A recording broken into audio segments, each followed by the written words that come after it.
These are the two bottles that I'm thinking about painting, plus one more that's still full of barbecue sauce in my refrigerator.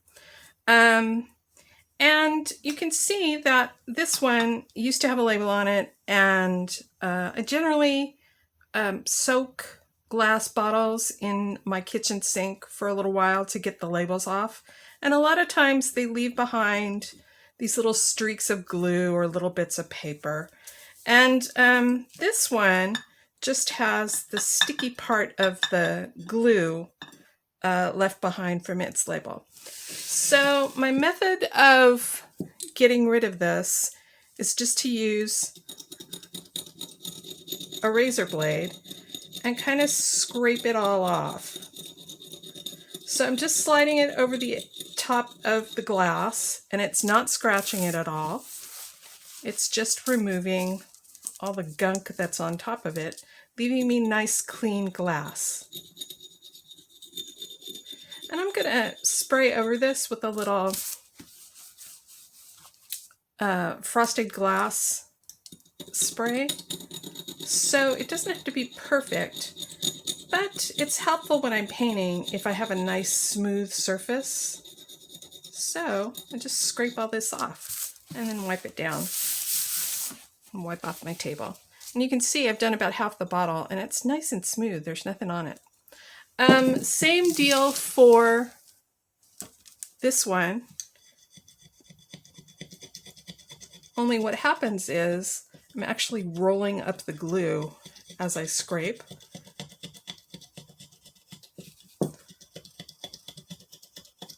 And I do want to say that you need to keep the hand that's holding the bottle far away from the razor blade, just in case it slips.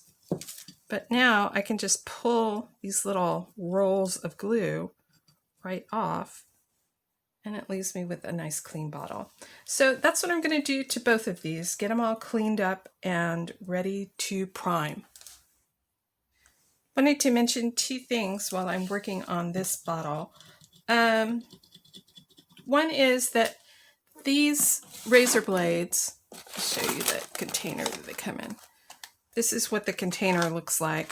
It's just a whole bunch of flat razor blades. They also make holders for these so that if you need a more secure way to hold it, they're little scraper holders. I used to have one somewhere, but I can't find it anywhere. I don't know what I did with it.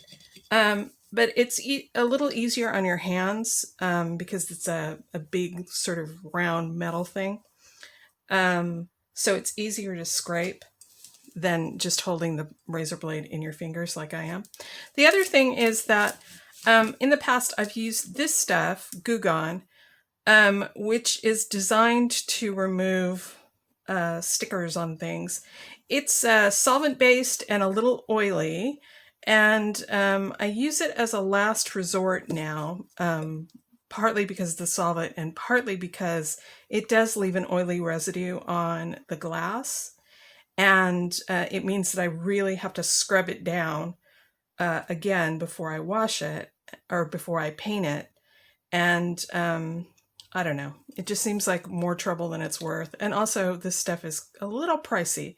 So anytime that I can do something that's elbow grease rather than dollars, I'm all in. So this is how I'm taking off label goo. So here are my nice clean bottles. After I got all the junk scraped off them, I washed them down, and now I'm going to let them dry before I mask off to do the glass spray. The last thing I want to do is get rid of this razor blade that has gunk all over it. So to do that, just put a piece of masking tape over the top of it, and now I can throw it away without it cutting through the trash bag or cutting me as I smash the trash bag's contents down to get more in it.